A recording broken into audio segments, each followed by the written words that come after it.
ce soir-là d'étoiles et de fêtes d'anniversaire. Quelques heures plus tard, j'ai été réveillée par de grands coups frappés à notre porte, si violents que j'ai éprouvé comme une espèce de nausée. Quelque chose n'allait pas du tout. Brusquement, la porte s'est ouverte en grand et j'ai entendu des bruits de bottes, des aboiements et des hurlements en allemand. Rejetant mes couvertures, je me suis levée et j'ai vite descendu l'escalier pour découvrir notre salon rempli de soldats nazis. « Papa !» ai-je crié. Il m'a aussitôt fait signe de ne pas approcher. Je tremblais de tous mes membres. Des nazis, de près, ils étaient encore plus effrayants que ceux que j'avais vus défiler à Prague. Et voilà qu'ils se trouvaient chez nous. Jaro était debout, à côté de Babichka dont il entourait les épaules d'un bras, comme pour la protéger. Dans la pièce voisine, j'entendais maman qui sortait Aneshka de son berceau. Je regardais alternativement mon frère et les nazis, qui ne semblaient guère plus âgés que lui. Certains semblaient avoir du mal à tenir sur leurs jambes et une odeur d'alcool empestait toute la pièce. Le plus proche de moi m'a écrit un ordre en allemand en désignant l'escalier de son arme. « Monte dans ta chambre, Mileta » m'a alors chuchoté maman qui arrivait, Aneshka dans les bras. Il dit que nous devons quitter la maison. Va t'habiller et prends quelques affaires, des vêtements pour 3 jours. Elle savait l'allemand et pouvait donc traduire ce que le soldat hurlait. Je suis repartie jusqu'à l'escalier et d'un seul coup, les soldats et les chiens sont sortis dans la cour. Ils avaient laissé la porte grande ouverte, mais on ne les entendait plus. À l'école, nous avions lu une fois un poème, Thérèse et moi, où l'auteur parlait d'un bruyant silence, ce qui nous avait bien fait rire. Comment un silence pouvait-il être bruyant? Mais ce soir-là, après le départ des nazis, j'ai compris ce que cela voulait dire. Le salon était vide, mais l'effrayante présence des nazis se faisait encore sentir. Jaro a été le premier à parler. Pourquoi sont-ils venus? Qu'est-ce qui se passe? Ils regardaient alternativement papa et maman. On nous arrête et on nous emmène pour être interrogés, dit papa d'une voix calme.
Oui, c'est Jarot qui a été poussé dans le dos pour le rejoindre et il nous a envoyé un baiser en me faisant un clin d'œil. Je suis restée là, hagarde, incapable d'articuler un seul mot. J'ai regardé mon père et mon frère tandis qu'on les emmenait. Puis maman m'a montré que je devais obéir au nazi qui m'indiquait de son arme la direction à prendre. Je tremblais de la tête aux pieds et je regardais les étoiles, mais cela ne m'a pas du tout réconfortée. J'ai vu peu à peu arriver d'autres femmes, toutes des voisines avec leurs enfants, encadrées aussi par des nazis, et j'ai alors compris que ma famille n'était pas la seule à avoir été arrêtée. On entendait le bruit des pas sur le gravier du chemin qui augmentait au fur et à mesure que chaque maison de l'édifice était vidée de ses occupants. Maman embrassait doucement Aneshka sur le front et moi, je sentais mon télescope peser de plus en plus lourd. Quelqu'un a crié « Milada !» Je me suis retournée et j'ai vu Terezi et sa mère qui couraient pour nous rattraper. Elles nous ont embrassés, maman et moi en pleurant. « Vous savez ce qui se passe ?» a demandé Terezi. Elle avait les yeux gonflés et semblait très éveillée. Quand elle a glissé sa main dans la mienne, ni son père ni ses frères ne les accompagnaient. J'ai chuchoté. Papa a dit qu'on nous arrêtait, tous. Mais pourquoi? Je ne sais pas. Nous sommes arrivés devant l'entrée de l'école.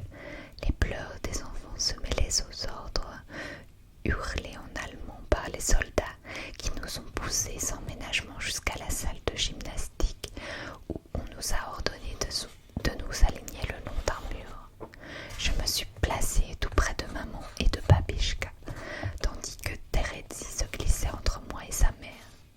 Sans se presser, l'air détaché, les soldats ont commencé à s'emparer de nos valises, de nos sacs et de tout ce que nous avions dit emporter. J'ai senti un mélange de peur et de colère m'envahir. Pourquoi nous avoir dit de prendre des affaires si c'était pour nous les voler?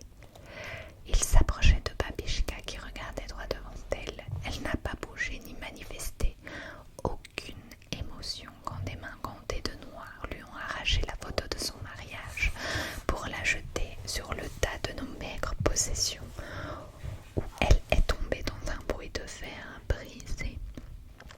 Ma poupée m'a été prise, elle aussi, et a fini au même endroit, mais quand on a voulu m'enlever mon télescope, j'ai secoué la tête et tenté de m'écarter du nazi qui le saisit des ailes.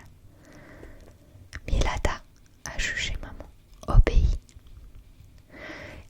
Je l'ai dévisagé, mais je n'ai pas bougé. Comment supporter de voir mon télescope jeté comme un vieux chiffon?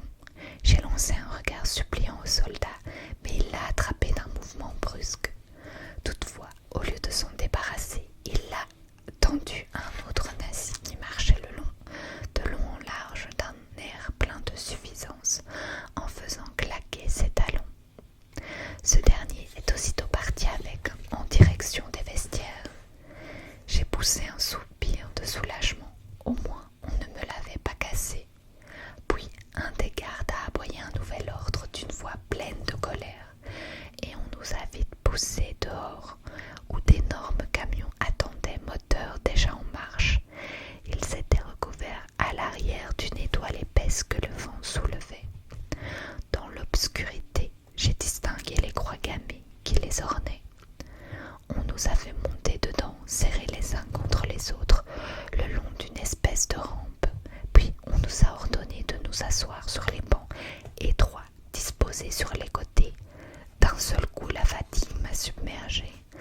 Mes bras tremblaient à force d'avoir porté le télescope et je ne pouvais plus m'empêcher de pleurer.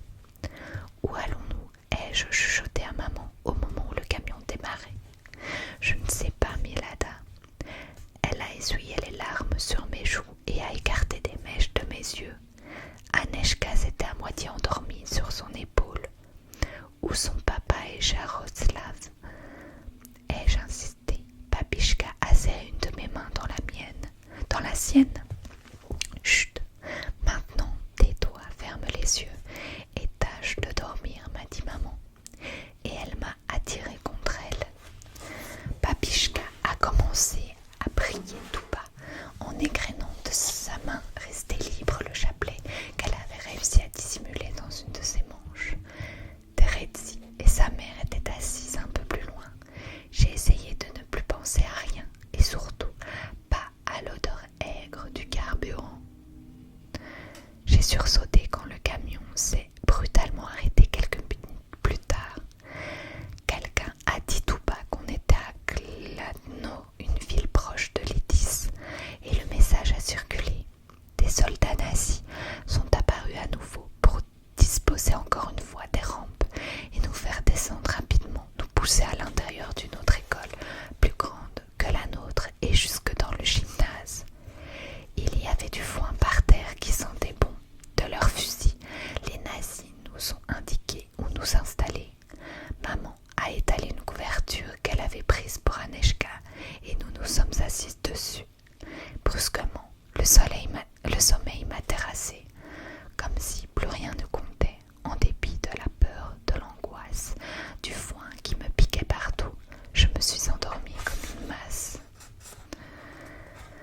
Des rayons de soleil filtrant par les fenêtres du gymnase m'ont réveillée. Je me sentais toute raide et pendant un instant je n'ai pas compris où j'étais. Puis très vite, le bruit des enfants qui commençaient à s'agiter et des femmes qui chuchotaient entre elles m'a ramené à la réalité et aux événements de la nuit précédente. Je me suis assise pour regarder autour de moi. Terezi et sa mère étaient à côté de nous. Mon amie Anna, sa mère et sa sœur un peu plus loin, avec sa grand-mère et sa tante. J'ai vu aussi près d'elle une de nos voisines, Madame Kuchera, et Eve, qui est veuve. De l'autre côté du gymnase, il y avait mon professeur de l'année dernière avec Jelenka, ses 3 sœurs, et leur mère ainsi que Ruja très pâle et sa tante. Ils ne peuvent quand même pas nous arrêter tous, a soudain dit Madame Anak, une autre voisine sans s'adresser à quiconque en particulier. Quel crime avons-nous commis? La maman de Terezi a demandé sur un ton suppliant à un des gardes qui patrouillait près de nous, fusil à la main. « S'il vous plaît, monsieur, qu'est-il arrivé à mon mari? Quand pourrais-je le voir ?» Il a répondu très sèchement en allemand sans la regarder, en continuant à balayer le gymnase des yeux. Je me suis tournée vers maman pour voir si elle avait entendu. Avec un pauvre sourire, elle m'a dit que oui et a traduit. Tous les hommes ont été emmenés dans un camp de travail. Nous irons bientôt les rejoindre. Bientôt, le garde avait dit. Bientôt, j'allais retrouver papa et Yaroslav. Nous serions à nouveau réunis. Madame Janesek, qui avait 3 fils plus âgés que Jaro, s'inquiétait pour eux, restait avec son mari. Elle a gémi. Mais pourquoi nous ont-ils séparés les uns des autres? On devrait nous dire pourquoi. Elle parlait de plus en plus fort. Quelqu'un lui a tapoté le bras.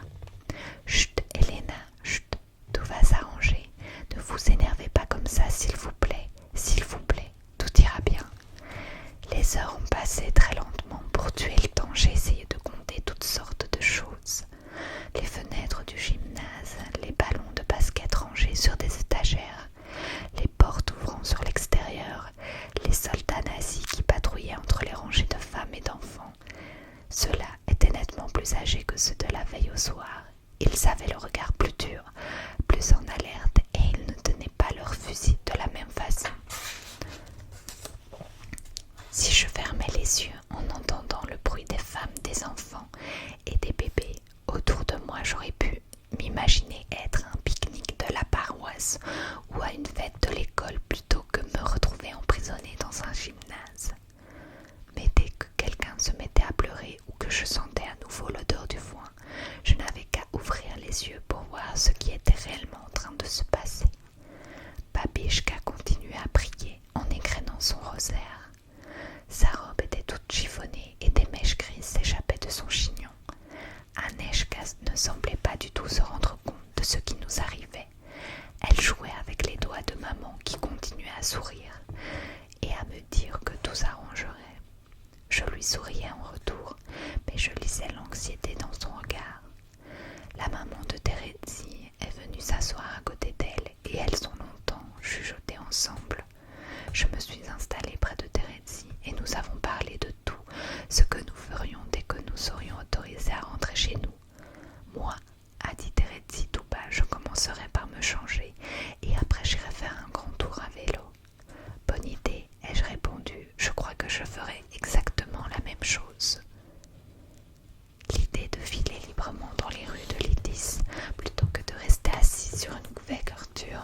dans ce gymnase me plaisait beaucoup.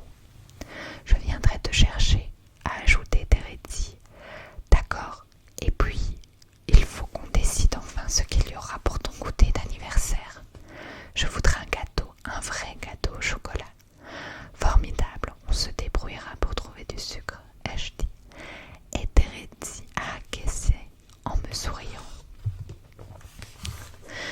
Personne n'osait trop s'éloigner de la place qui lui avait été assignée. Les enfants restaient près de leur mère et nous attendions tous. Nous paraissions pétrifiés dans ce gymnase, comme des personnes sur une photo, incapables de rien faire d'autre qu'attendre de rentrer chez nous et de revoir nos pères et nos frères. J'avais envie de serrer papa dans mes bras plus fort que jamais, de sentir sa barbe me piquer les joues, d'entendre sa voix grave, de son gros rire. Je voulais lui raconter ce qui s'était passé avec mon télescope, qu'il soit fier parce que j'avais essayé de ne pas le laisser aux nazis et qu'il me promette que bientôt j'en aurai un autre et qu'on regarderait encore les étoiles tous les deux. Je voulais aussi retrouver Jaron, l'embrasser, le laisser me taquiner à propos de ma vieille poupée et voir Terezi rougir devant lui. Mais nous devions attendre encore et encore. Les minutes devenaient des heures et les heures une journée de plus. Il faisait de plus en plus chaud et humide et la faim commençait à nous tourmenter sérieusement. On nous avait distribué en tout et pour tout du café froid et des morceaux de pain sec en quantité à peine suffisante pour tous. J'ai regardé avec envie Aneshka boire son biberon. Je me suis dit que maman aurait bien pu m'apporter de quoi manger à moi aussi. Quelques femmes se sont enhardies à circuler un peu pour échapper quelques mots avec une voisine. Ou prier en petits groupes. Les nazis n'arrêtaient pas de nous surveiller de près, tenant toujours un fusil. Vers la fin de l'après-midi du deuxième jour, deux hommes en blouse blanche, un calepin à la main, sont apparus dans un petit escalier au fond du gymnase. Les gardes les ont ignorés pendant qu'ils marchaient le long des rangées de femmes et d'enfants. Nous les observions avec inquiétude pendant qu'ils s'avançaient en nous examinant avec attention, tout en faisant des commentaires en allemand et en prenant des notes. De temps à autre, ils appelaient un garde qui, du bout de son fusil, indiquait à un enfant qu'il devait se lever et monter les marches du petit escalier. Quand ils sont arrivés devant Terezi, ils l'ont regardé rapidement, presque en passant, puis ils se sont arrêtés à ma hauteur. L'un d'eux s'est penché pour prendre une mèche de mes cheveux entre ses doigts en murmurant « Ya ». Il a eu ensuite un petit sourire et a noté quelque chose. Puis il a fait signe à un garde qui m'a attrapé par la main pour que je me lève et m'a désigné l'escalier. J'ai simplement dit « Maman ». Il faisait très chaud dans le gymnase, mais d'un seul coup, j'ai eu très froid. Aneshka m'a tendu une de ses petites mains. « Va, Milada, a insisté maman. Obéis, je t'aime. » Et elle a serré ma main entre les siennes. J'ai aspiré un bon coup et je suis allée rejoindre la file des enfants au fond du gymnase.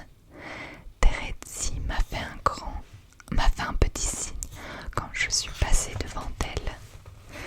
Un nazi nous a indiqué qu'il fallait monter les marches et nous a fait pénétrer dans une petite pièce. Deux garçons plus jeunes que moi m'ont suivi, ainsi qu'une fille plus âgée.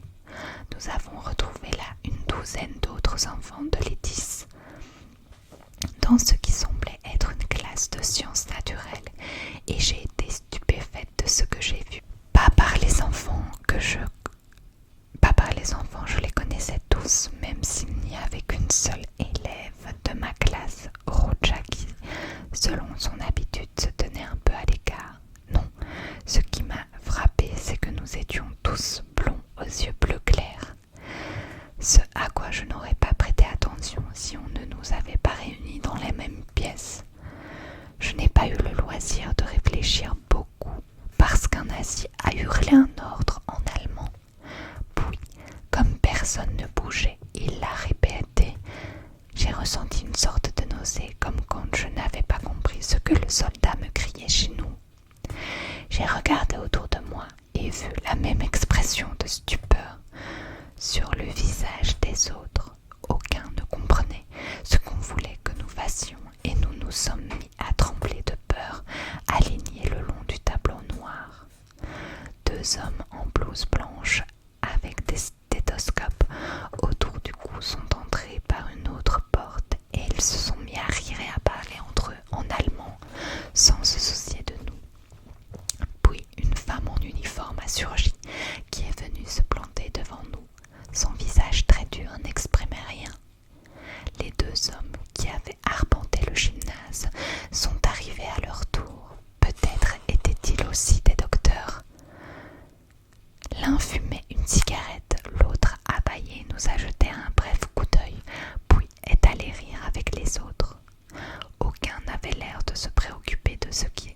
ce que nous demandaient de faire. Qu'est-ce que tu crois qu'ils veulent? Ai-je chuchoté à une petite fille debout à côté de moi, qui devait avoir 6 ans. Je ne sais pas, a-t-elle répondu, l'air affolé. Déshabillez-vous, tout de suite, a finalement hurlé en tchèque la femme en uniforme. Elle s'est approchée de notre petit groupe pour nous attraper à tour de rôle par nos bras et nous mettre en rond. Déshabillez-vous, a-t-elle répété. Elle a brutalement baissé le pantalon d'un petit garçon. Nous avons alors commencé à ôter nos vêtements, terrorisés à l'idée de ce qu'on risquait de nous faire si nous n'obéissons pas. J'ai enlevé ma blouse et ma jupe en m'efforçant de garder les yeux fixés sur une affiche au mur d'en face, tellement j'avais honte. Même mon frère ne m'avait jamais vue sans mes vêtements. J'ai plié toutes mes affaires, les ai posées à mes pieds bien pliés et j'ai attendu. Quand nous avons tous été nus, la femme nous a divisés en 4 files et chacun des 4 hommes en blouse blanche a commencé à nous examiner, en nous indiquant que nous devions être vus successivement par chacun d'eux. Celui qui était au début de la première file m'a demandé mon nom. J'ai répondu à voix basse. Milada Grabizek. Il a hoché la tête et noté quelque chose, puis il m'a examiné la bouche, le nez et les yeux avec des instruments comme ceux que j'avais vus chez notre docteur. Il a écouté mon cœur avec son stéthoscope, m'a demandé de tousser, puis a passé un doigt le long de mon dos et encore écrit quelque chose. J'ai alors eu un peu moins peur, ce n'était qu'une sorte de visite médicale, comme j'en avais déjà eu après tout.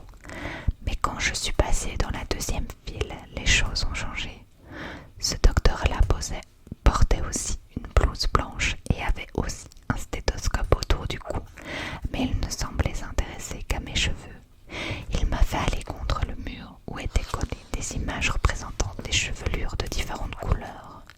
Ensuite, il a pris une longue planchette à laquelle étaient attachées plusieurs mèches blondes et il a soulevé une de mes nattes pour la rapprocher de ses mèches, puis a écrit quelque chose. J'ai eu brusquement envie de saisir les ciseaux posés sur une table tout près et de couper mes 2 nattes. La façon dont cet homme les tripotait ne me plaisait pas du tout. Le docteur de la 3e file avait étalé devant lui plusieurs instruments métalliques bizarres. L'un d'eux m'avait pensé à la pince à sucre dont maman se servait dans les grandes occasions, mais celle-là se terminait par 2 petites pointes. Le docteur les a posées de chaque côté de mon nez et les a serrées légèrement, qu'il a ensuite mesuré sa longueur. Quelle importance cela pouvait-il bien avoir pour un examen médical? En tout cas, il a écrit quelque chose après. Puis, il a pris un autre instrument qui ressemblait à 2 aiguilles à tricoter, avec entre elles un morceau de métal qu'il a appuyé contre mon front. « Parfait !» a-t-il dit en tchèque en griffonnant vite encore quelque chose. La femme nazie se trouvait à côté de nous et après avoir échangé un regard satisfait, ils m'ont souri. J'ai détourné les yeux. Je ne savais pas ce que j'avais bien pu faire pour leur plaire, mais moi, ça ne me plaisait pas. Le docteur de la 4e file était petit, gros et chauve, et lui aussi m'a souri quand mon tour de passer devant lui est arrivé. Il semblait ne s'intéresser qu'à mes yeux. Il a comparé à des billes de couleur fixées sur une sorte de règle, jusqu'à ce qu'il trouve exactement la même teinte. Il a eu alors l'air très satisfait et m'a dit que je pouvais m'en aller. La femme nazie m'a indiqué d'aller me rhabiller. Je me suis dépêchée de redescendre tout de suite dans le gymnase. Là, rien ne semblait avoir changé. Les nazis patrouillaient toujours. Les femmes et les enfants attendaient, assis sur leur couverture. Je me suis retenue pour ne pas courir jusqu'à maman, Babishka et Aneshka. Milada, a ajouté Terezy en me serrant la main au passage, et Aneshka a tendu sa petite patte pour me toucher la joue quand je me suis effondrée près d'elle, tellement soulagée d'être revenue. Je tremblais sans pouvoir m'arrêter. Babishka m'a attirée contre elle et m'a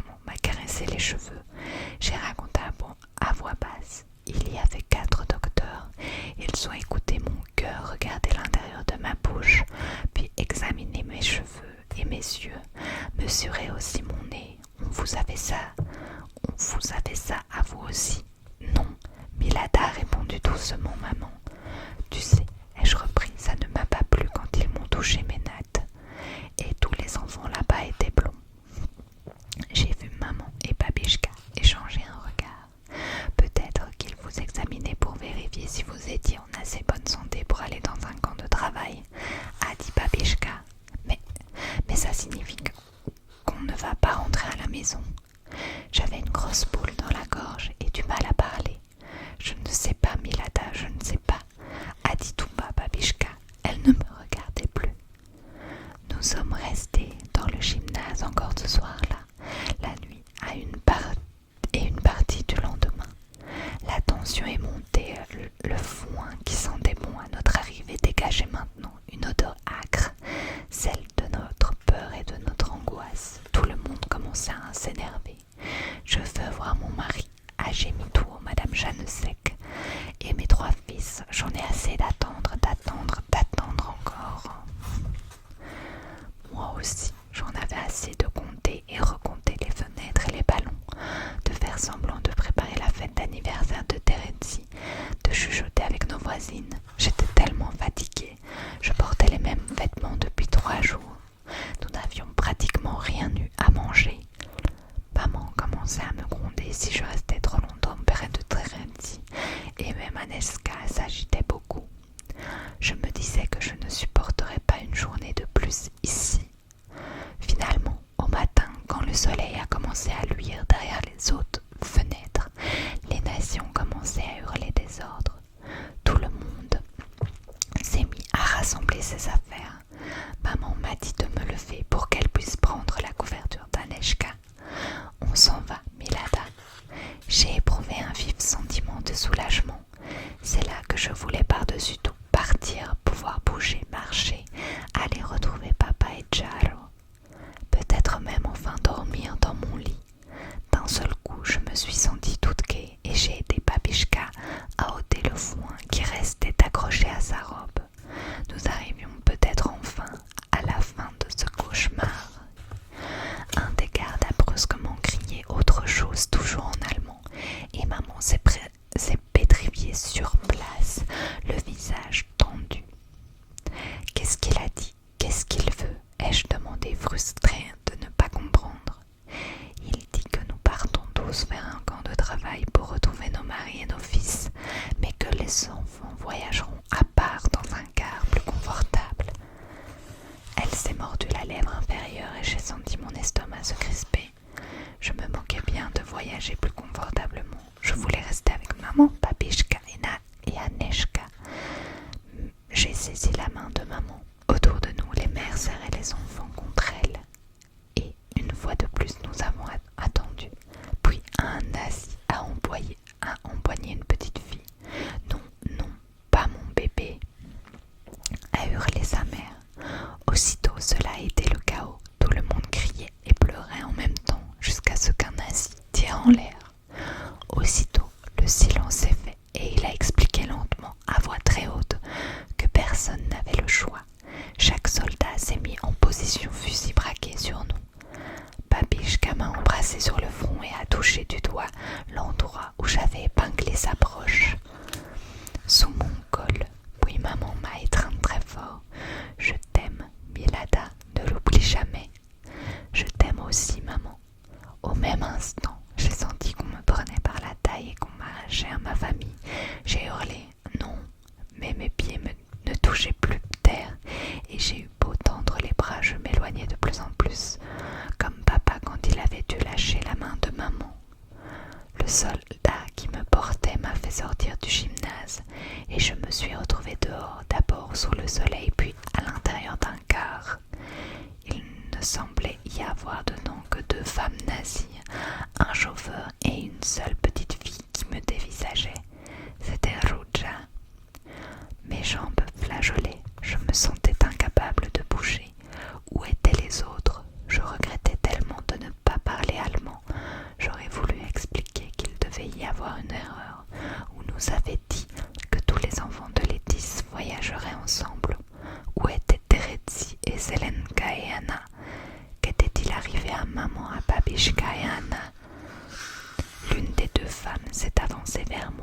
fait signe de m'asseoir à l'avant.